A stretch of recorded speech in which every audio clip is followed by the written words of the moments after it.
When people think Montana, they think massive mountains and beautiful trout streams and rolling agricultural lands with cattle that can survive 40 below weather, and cowboys on horseback rather than ATVs, really going back in time almost.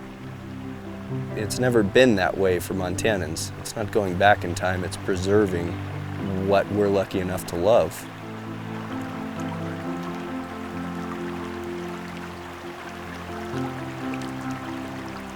There's a lot of freedom, which is what's always drawn me back. I've been fortunate to travel a lot of places in this world, and I'm always drawn back to the Big Hole Valley. There's just an ethic here that you don't have the opportunity to slow down enough to find in a lot of places.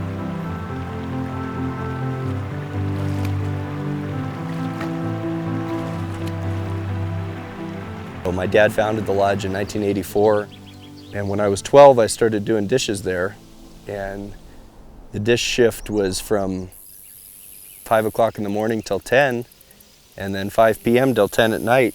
And so I'd fish. I fished that Wise River up and down. Got to the point where it wasn't about catching fish. That was when I learned how important the rivers are to not just me and fly fishermen, but to everyone who has the opportunity to come experience it out here. I was born on the Wise River.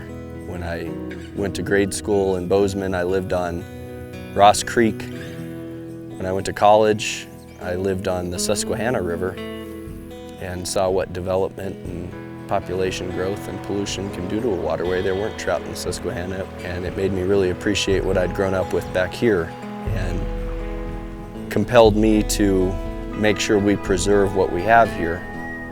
So I moved home.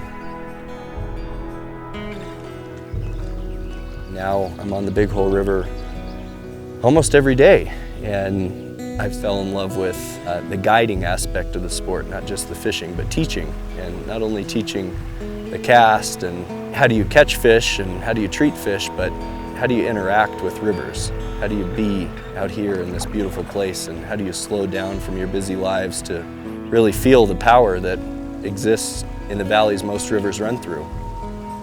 In a day, you see eagles, you see moose. It's not about buying a ride at Disneyland to go down and get your thrills. It's about experiencing basically untamed land, and the river is at the heart of all that.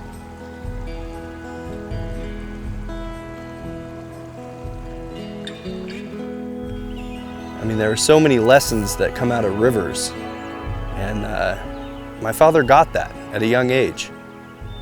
For him, it's always been about what can we learn from the river? What can we learn from our experiences out here? And that's what he's passed on to me. We've been guiding 7 days a week for 3 months. We finally get a day off, and he says, "Do you want to go fishing today?" "I'd love to go fishing with you, Dad.